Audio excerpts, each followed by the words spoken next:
The man in the parking lot driving the 10-year-old Civic with a coffee stain on the passenger seat, he's never bothered to clean. And the guy 3 spots over, stepping out of a leased BMW in fresh sneakers he definitely didn't need. One of them has a net worth over $2 million. The other is one bad month away from missing rent. Here's the part that bothers people once they actually sit with it. It's almost never the one you'd guess. Real wealth in America has gotten quiet on purpose. Today, we're going through 5 signs that someone is genuinely rich, even when everything on the surface says the opposite. Start with a number most people find hard to swallow. There are roughly 24 million millionaires living in the United States right now. That's close to 1 in every 15 adults. Sit in a coffee shop with 30 people in it, and statistically 2 of them are millionaires. Could you point them out? Almost nobody can. And that blind spot is exactly the point. Researchers have a name for this: the millionaire next door. It's been documented since the 1990s, and decades of follow-up data keep confirming the same thing. The typical American millionaire isn't a celebrity or a trust fund kid. They're a small business owner, a retired school teacher, an electrician who ran his own crew for 30 years. They got there slowly, on ordinary paychecks, by doing a few unglamorous things with stubborn consistency. One idea explains almost everything on this list. Income is not wealth. Income is loud. It's the number on your pay stub, the car in your driveway. Wealth is quiet. It's the gap between what you earn and what you keep, multiplied by time. A surgeon making $500,000 a year who spends every dollar of it has a huge income and almost no wealth. An electrician making a fraction of that who invests a steady slice of every check can end up richer than the surgeon by 50. Social media just makes this harder to see because every feed shows you the car and the vacation, never the boring brokerage statement underneath. Sign 1. Their car tells you nothing. The fastest way to misjudge someone's wealth is to look at what they drive, because the relationship between cars and money runs almost backwards from what you'd expect. Here's where the market actually sits. The average new car in the US crossed $48,000 in 2025, an all-time high. The average monthly car payment now sits around $735, and more than 1 in 5 new car buyers have signed up for payments over $1,000 a month. People doing that generally aren't the wealthy.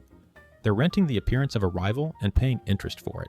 The genuinely rich move the opposite direction. Research from the original Millionaire Next Door studies, later confirmed in newer surveys of high net worth households, found that a typical millionaire spends only around 1% of their net worth on a vehicle. Run that on someone worth $2 million and you land near a $20,000 car, often bought lightly used and driven for a decade. Take a guy like Ray, a retired shop teacher. He drives a 16-year-old pickup with a dent in the tailgate he's never fixed. Glance at him and you'd guess fixed income retiree, counting pennies. His brokerage account tells a different story, comfortably into 7 figures, built one paycheck at a time over 30 years. Ask him why he doesn't upgrade and he shrugs. It starts every morning.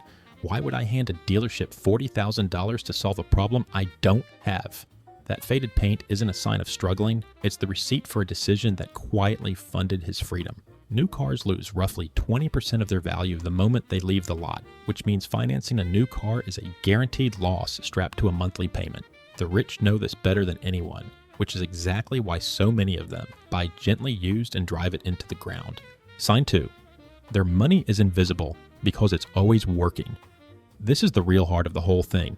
The sign that actually separates looking rich from being rich. The wealthy keep the bulk of their money somewhere you'll never see it at a dinner party, and they feed it relentlessly, mostly on autopilot. For 2026, you can put $24,500 into a 401k. On top of that, up to $7,500 into an IRA. If you're on a high deductible health plan, you can add $4,400 to an HSA as an individual, or $8,750 for a family. The one account that gives you a tax break going in, tax-free growth while it sits, and tax-free withdrawals for medical costs coming out. Add a typical employer match, and the combined ceiling can push past $70,000 a year. Here's the part almost nobody reaches. Once the genuinely wealthy max those accounts, they don't stop. They keep going into an ordinary taxable brokerage account, buying broad index funds month after month, decade after decade, and mostly forget the accounts exist. The trick isn't willpower, it's automation. The money leaves the paycheck before it ever hits checking. They never see it, so they never miss it, and they never get the chance to spend it on something shiny. That single design choice, paying yourself first automatically instead of investing whatever's left over, is most of the actual difference between people who quietly get rich and people who always mean to start next year.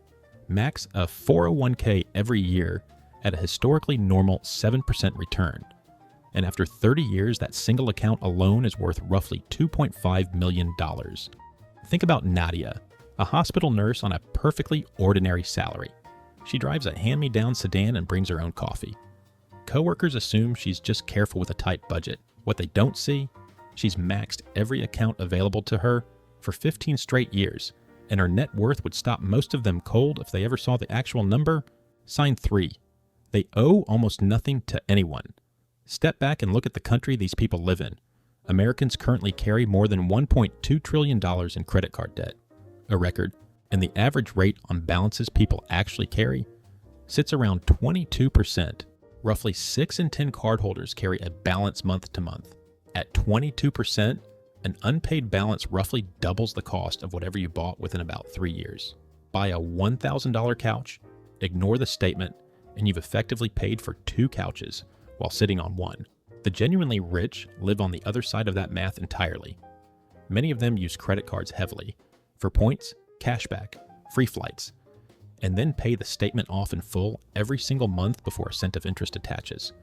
Car loans barely exist in their world because they paid cash for the boring car years ago. Any debt that charges more than their investments reliably earn gets eliminated fast.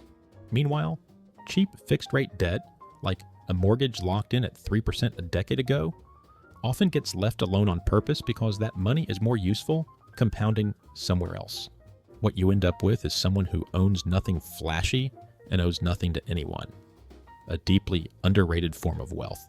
When none of tomorrow's paycheck is already promised to a lender, every dollar you earn is genuinely yours to direct. That shows up in how a person carries themselves, long before you could ever prove it on paper. Sign 4. They stay calm when money goes wrong.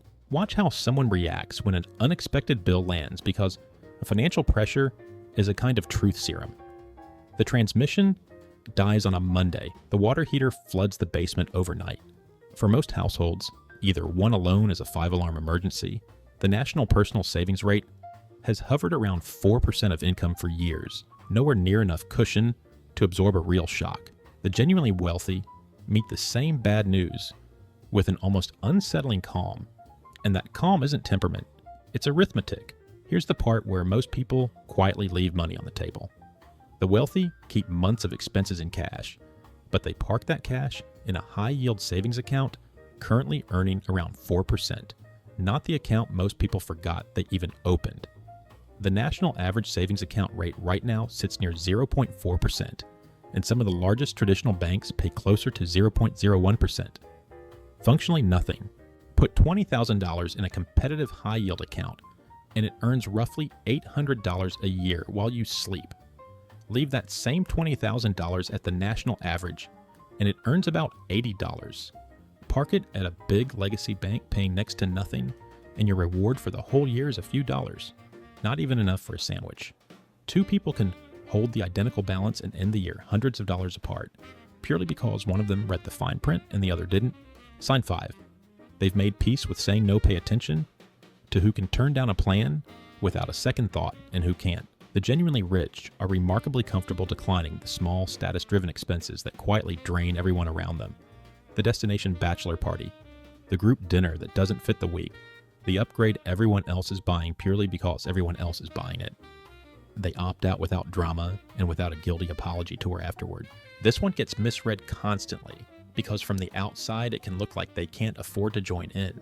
It's usually the opposite. They can afford almost any of it precisely because they spent years saying no to the things that didn't actually matter to them.